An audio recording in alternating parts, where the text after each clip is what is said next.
সকাল সকাল বেরিয়েছি, যাচ্ছি শিয়ালদা স্টেশনে একটা নতুন জায়গা যাওয়ার উদ্দেশ্যে। সেটা তোমাদের পরে জানাচ্ছি। এখন একটা উবের নিয়ে নিয়েছি, যাচ্ছি শিয়ালদা স্টেশনে। বনগা এই ক্যানিং লোকাল, বারবার বনগা বেরিয়ে যাচ্ছে কেন জানি না। ক্যানিং লোকাল, ওখানেই আমাদের ট্যুর অপারেটর ওয়েট করছে। নিশ্চয়ই বুঝতে পেরে গেছে আমরা যাচ্ছি সুন্দরবন। এসে পড়েছি শিয়ালদা স্টেশনে, আমাদের পরিচিত শিয়ালদা স্টেশনে। এখান থেকেই আমরা 7:42 ক্যানিং লোকাল ধরবো। আমাদের আগের দিনই ফোন করে বলে দেওয়া হয়েছিল যে সুন্দরবন আসতে এই ট্রেনটাই সবথেকে ভালো। গিয়ে দেখলাম সাউথ ওয়েস্ট স্টেশনে মানে প্রচুর লোক যারা সুন্দরবন যাওয়ার জন্য এই ট্রেনটা ওঠার জন্য অপেক্ষা করছেন। যথাসময়ে ট্রেন এলো, আমরা ট্রেনে উঠে পড়েছি, কিন্তু ভিড় থাকার জন্য আর কোনো রকমের জায়গা পেয়েছি ক্যামেরা বার করতে পারিনি। অটোতে বসে পড়েছি, পরিযায়ী ক্যানিং থেকে অটো পেয়েছি।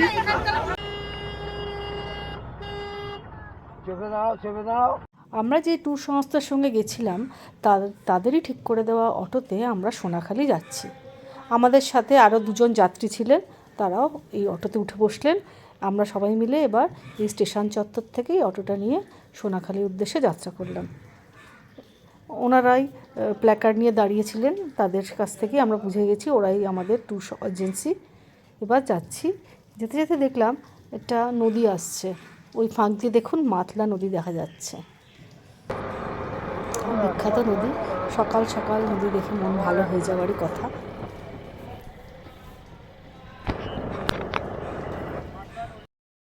ওই ব্রিজটা দিয়ে এলাম, নাইবে আমাদের ভেসেল দাঁড়িয়েছিল এমভি ভারতী। তো এমভি ভারতীতে তখনও পুজো হচ্ছিল, তাই ভেসেলটা তখন আমরা একটু ওয়েট করলাম, তারপরে আমরা উঠবো। দেখেছো নামগুলো কীরকম, এমভি, বাঘিনী। যাই হোক, আমাদের ভেসেলটা দেখলাম এইটা। তারপরে দেখলাম ঠিকঠাকভাবে পাটাতন বা কিছু ওঠার জায়গা দিলে তবে উঠতে পারবো, কারণ বেশ উঁচু উঁচু ছিল এগুলো। প্রচুর লঞ্চ দাঁড়িয়েছিল পর্যটকদের নিয়ে যাওয়ার জন্য এই জায়গায়। আমরা আমাদের লঞ্চে উঠে পড়লাম। প্রত্যেকের জন্যই সিট ধার্য করা ছিল। মোটামুটি যারা যারা আগে উঠেছে তারা তো ভালো সিট পেয়েছেন দেখলাম। আমরাও 1-2 সিট পেয়ে গেলাম। বেশ সুন্দর সাজানো, দেখুন ফুল টুল দিয়ে। যে অরিন্দম ওদিকে দাঁড়িয়ে আছে। সেদিন না খুব একটা ঠান্ডা লাগছিল না, তাই মোটামুটি যা যা গরম জামা পরেছিলাম অসুবিধে হয়নি। এই সব সিটগুলো রয়েছে। আমি এই চেয়ার দুটো পরপর 2জনে 2টো চেয়ার পেয়েছিলাম, ওখানেই বসলাম। উঠেই দেখি তারপরে সবাই যে যার মতো জায়গা নিয়েছেন। কাউকেই চিনি না, তবে চিনতে সময় লাগেনি। আমরা উঠে পড়েছি, এটা হচ্ছে আমাদের লঞ্চ। যারা সব এসছে তারা আমাদের এমভি ভারতী এই বোটে যাবে।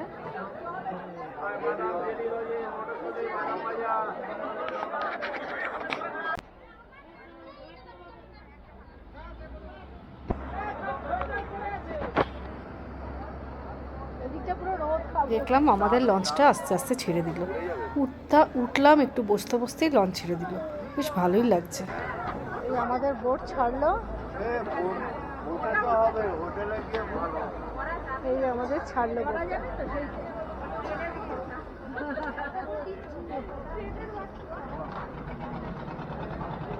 ভীষণ সুন্দর লাগছে, ভীষণই ভালো লাগছে। আমরা 2জনেই জানলার ধার পেয়েছি। হাই করে দাও সবাইকে, আমরা 2জন যাচ্ছি। হাই, ভালোই হয়েছে। লঞ্চে উঠতে না উঠতেই দেখলাম জলখাবার দিয়ে গেল, লুচি, আলুর দম আর মোয়াটা ভীষণ ভালো ছিল, আর লুচি আলুর দমের টেস্টও খুব ভালো ছিল। লঞ্চ এগিয়ে চলেছে তার মৃদুমন্দ গতিতে, আর আমরা স্থির হয়ে বসে আছি। কোনো কাজ নেই, শুধু দেখে যাও এই দৃশ্য।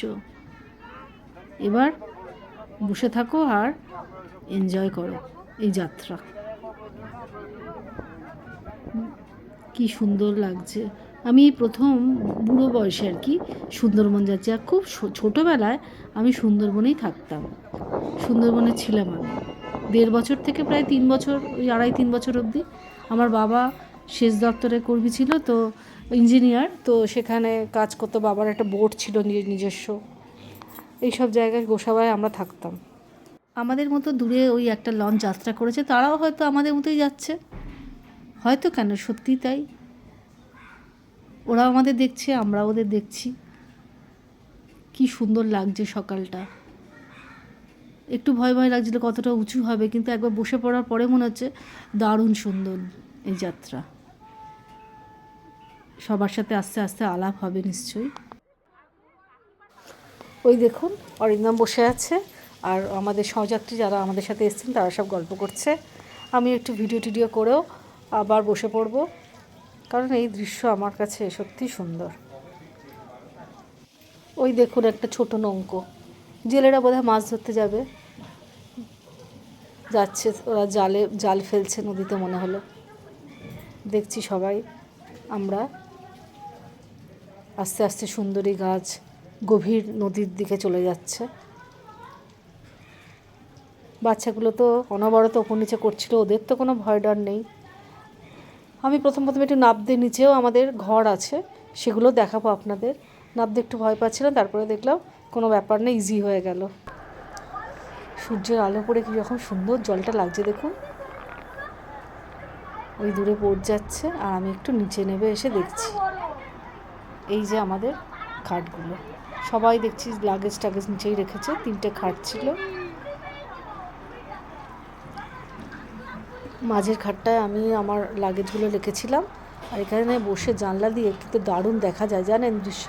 জলটা খুবই কাছে লাগে, দুদিকে দুরকম, উপরে একরকম দৃশ্য, নিচে একরকম দৃশ্য। আর উপর দিয়ে জলটা মনে হচ্ছিল ওই সবুজ কালার, পান্না সবুজের মতন রং। কি সুন্দর লাগছিল না জলটা, অপূর্ব এই জলের রং।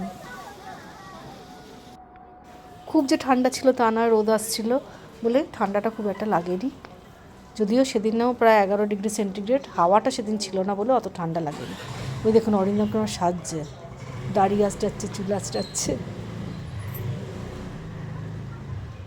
কী করবো, যেতে যেতে ছবি তোলাই তো আমার একমাত্র কাজ এখন। জলটা একদম সবুজ না, জলের রংটা দেখে আমি মোহিত হয়ে গেছি। আগে ভাবিনি যে নদীর জল এরকম সবুজ হবে, ভেবেছিলাম ঘোলাটে জল বোধহয়, কিন্তু যত গভীরে যাচ্ছি দেখছি নদীর জল একদম সবুজ হয়ে উঠছে। একটা সি গ্রিন কালার বলে না, সেরকম সি গ্রিন কালার। দূরে লোকালয়, কি অসাধারণ যাত্রা। ঠান্ডা লাগছে না, কি আরাম, ঠান্ডা ঠান্ডা হাওয়া দিচ্ছে, ভীষণ ভালো লাগে। কেমন লাগছে অরিন্দম? খুব ভালো লাগে। আমি ভাবিনি যে এত ভালো ট্রিপ হবে, মানে ফোন করে ট্রাভেলসের সাথে বুক করে নেওয়া হলো, কিন্তু বেশ ভালো লাগে। চিংড়ির পাকোড়া খুব টেস্টি খেতে।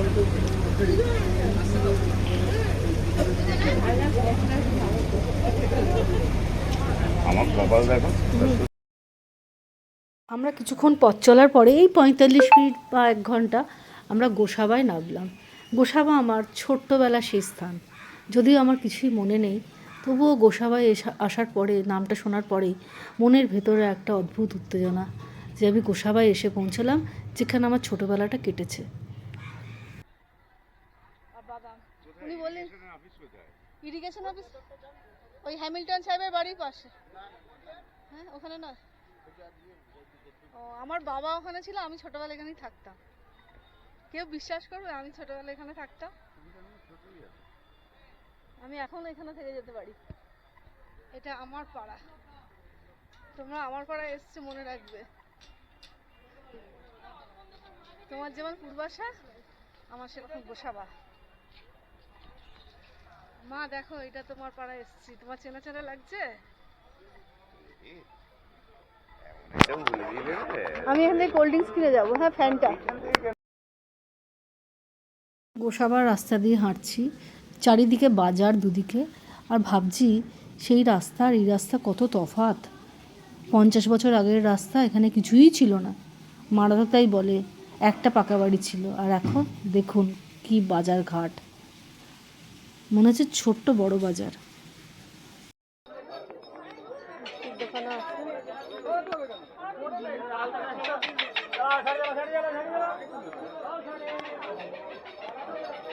মিষ্টির দোকান সহ অনেক কিছু দোকান চোখে পড়ছে, মোবাইলের দোকান, হেন দোকান নেই যে এখানে নেই। হ্যাঁ, মনে হচ্ছে আমি যদি একটু সময় পেতাম এখান থেকে হয়তো কিছু কেনাকাটা করে নিতাম।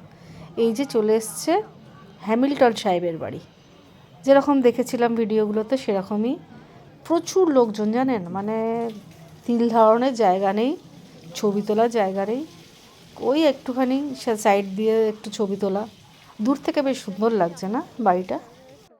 ছোটবেলা আমার এখানে কাটতো, মাঝে মাঝে নিজে নিজেই স্মৃতিচারণ করছি, নিজে নিজেই বলছি যে ছোটোবেলাটা কি আমার এখানেই কাটতো, বিকেলটা এখানেই কি আমি আসতাম মার সাথে হাত ধরে।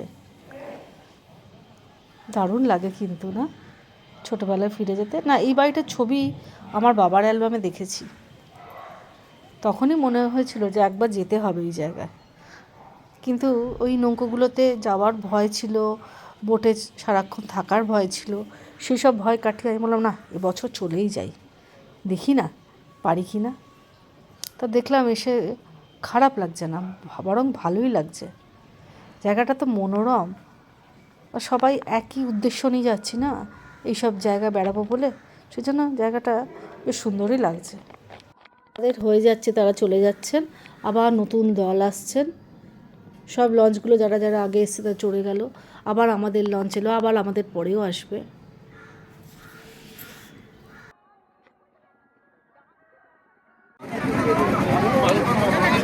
সেই হ্যামিল্টন সাহেবের বাড়ি, যেখানে ছোটোবেলায় মানে আমার বাবা এখানে ইরিগেশন ডিপার্টমেন্টে কাজ করতো, বাবা থাকতো আর আমরাও থাকতাম, আর আমি এই সামনেটা ঘুরে বেড়াতাম, খেলা করতাম।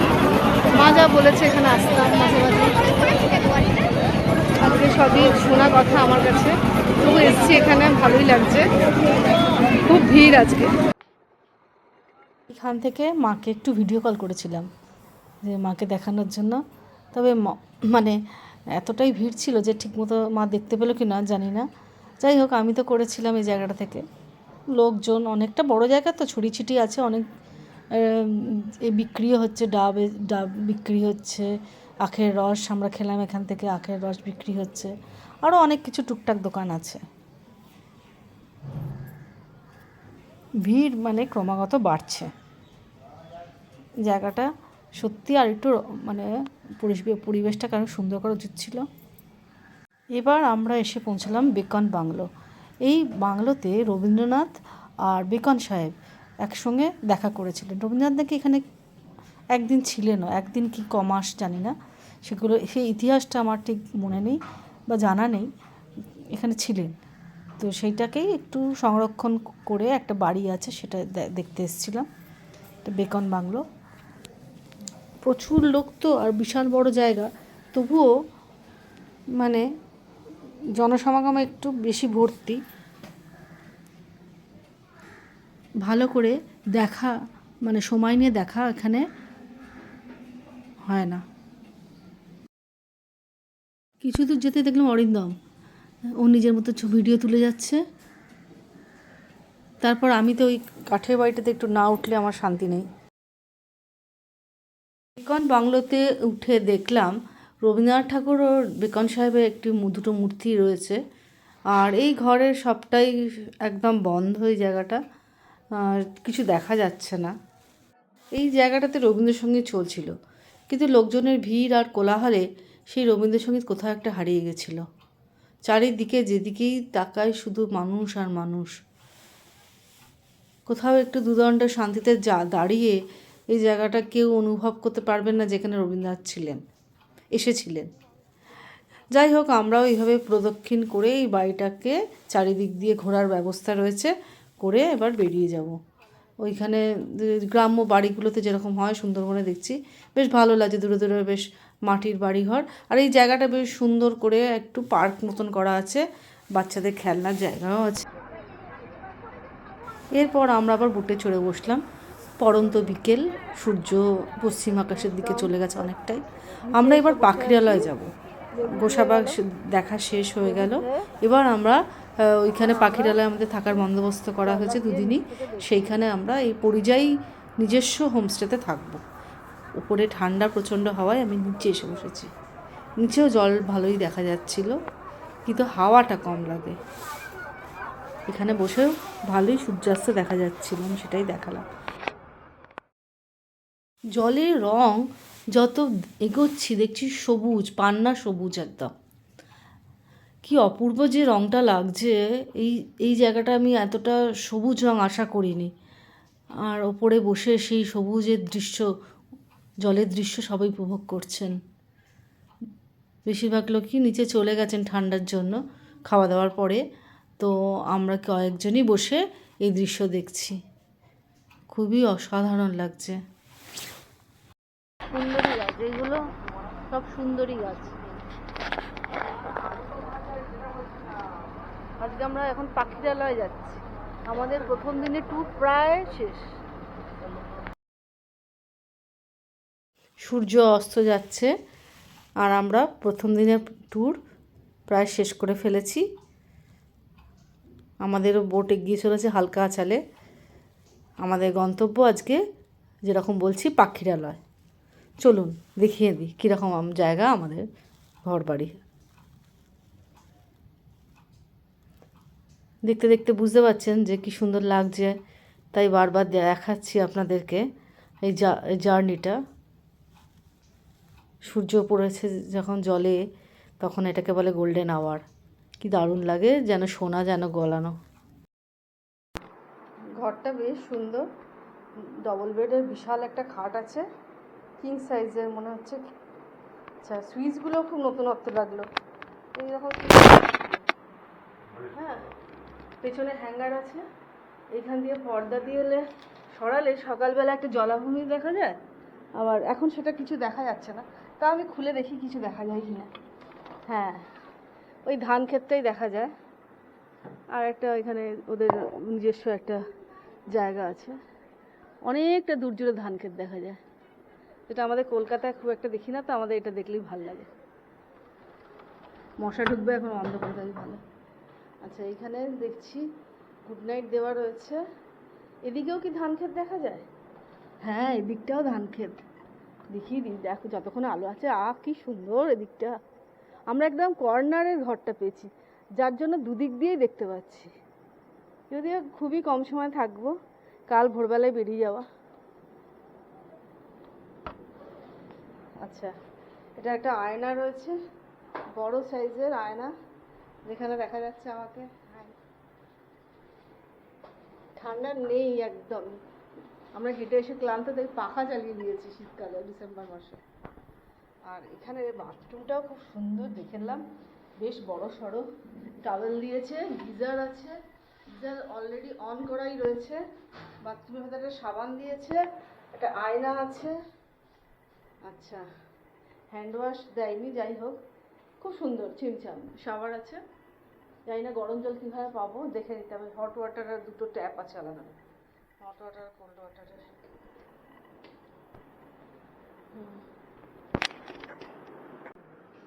আপনারা পাশের ঘরেই? আচ্ছা, ভালোই হচ্ছে, ঘরটা ভালোই। হ্যাঁ, ঘরটা ভালো, খুব ভালো ঘর, বেশ ভালো।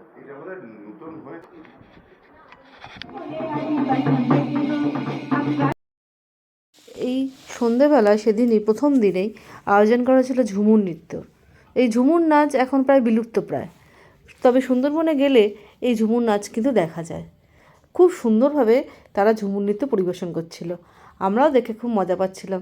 বেশ চুপচাপ বসে আছি আর ঝুমুর নাচ হচ্ছে, আর সঙ্গে তারপর দিয়ে গেল চাউমিন। ভালো লাগছিল দেখতে, ভালো। খুব সুন্দরভাবে এদের বাজনা বাজছে, ঢাক এসছে একটা, তার সাথে সাথে ওরা নিজেরাই গান করে করে এই নাচগুলো করছিল। 4 জন মেয়েরা নাচছিল আর দুজন শিল্পী গান করছিলেন, আর এই যে দেখছেন একজন ঢাক বাজাচ্ছিল। খুব সুন্দর লাগছিল সন্ধ্যাটা। এইবারে আমাদের দলবলে নৃত্য শুরু হলো। ঝুমুর নাচ দেখতে দেখতে অনেকে উত্তেজিত হয়ে পড়েছিল যে কখন আমরা নাচবো, তাই একটু দম নিয়ে আবার ঝুমুর শিল্পীরা আমাদের ডেকে নিলেন নাচার জন্য। তো আমরাও এগিয়ে গিয়ে তাদের পায়ের সাথে তাল মিলিয়ে নিলাম। সাথে নিয়ে গেল বিকেলের চাউমিন খেয়ে তখন আমরা একেবারে প্রচণ্ড গরম গরম চাউমিন, তার উপর ঝুমুর নৃত্য, সবাইকে ডেকে নিচ্ছি।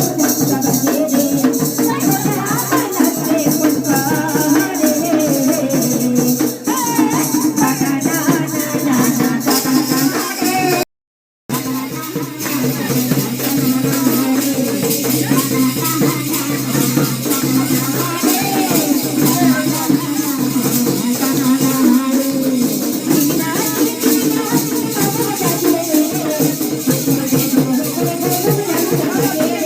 করতে করতে আমরা যখন ক্লান্ত তখন ডিনার এসে গেল। ডিনারে ছিল জিরা রাইস আর মাটন, খুব ভালো টেস্ট হয়েছিল। পরের দিনের গল্প নিয়ে আমি শীঘ্রই আসছি, প্রথম দিন শেষ